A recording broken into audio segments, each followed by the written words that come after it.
जय श्री राधे कृष्ण साथी। दूसरे दिन की पूजा प्रारंभ भोर हो रही है। बिल्कुल ब्रह्म मुहूर्त है। सभी देवी देवताओं का आशीर्वाद आपको प्राप्त हो। तुलसी महारानी मेरी सज चुकी हैं।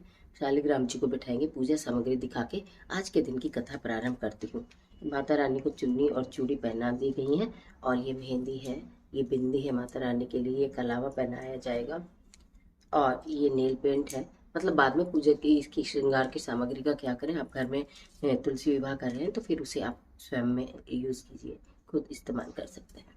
ये देखिए हमारे शालिग्राम जी हैं और इन्हें शालिग्राम जी को मैं अभी जनेऊ बना के पूजा करके वहाँ स्थापित कर दूँगी। शालिग्राम जी पे चढ़ाने के लिए हमारे पास सफ़ेद तिल है।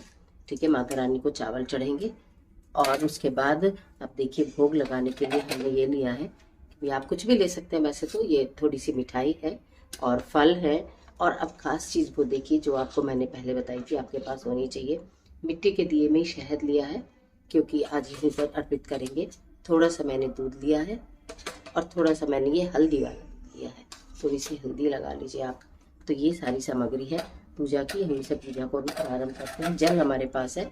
तुलसी माता में अर्पण नहीं करूंगी। तुलसी माता के समक्ष दिए में रख के सूर्यदेव भगवान को दिया है जो हम प्रज्वलित करेंगे तुलसी माता के समक्ष।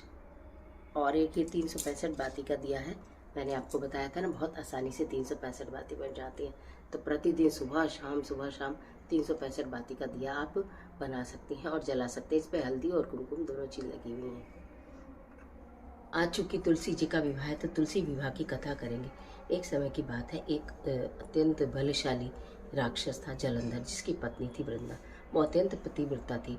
तो जब राक्षस जलंधर का उत्पात बहुत अधिक बढ़ गया तो देवताओं ने भगवान श्री हरिविष्णु से प्रार्थना की कि उसके उत्पात को रोका जाए।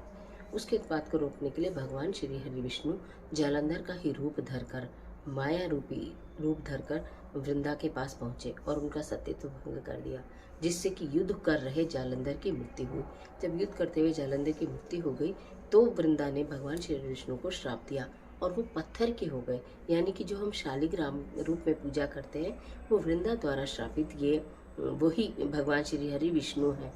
जब उन्होंने उनको पत्थर कर दिया तो उन्होंने भगवान श्री हरि विष्णु ने उनसे, फिर वृंदा ने आत्मदाह कर लिया और उसकी राख से तुलसी का पौधा उत्पन्न हुआ। भगवान विष्णु ने तुलसी को वरदान दिया कि उसका विवाह उनके शालिग्राम स्वरूप से होगा और तब से कार्तिक माह में तुलसी विवाह की प्रथा चली आ रही है। और भगवान श्री हरि विष्णु तुलसी के बिना कोई भोग स्वीकार नहीं करते हैं और भगवान श्री हरि विष्णु को तुलसी यानी वृंदा इतनी प्रिय है कि उनकी पूजा करने से भगवान श्री हरि विष्णु की कृपा आपको प्राप्त होती है। ये थी आज की तुलसी विवाह की कथा और ये आपने देखा हमारी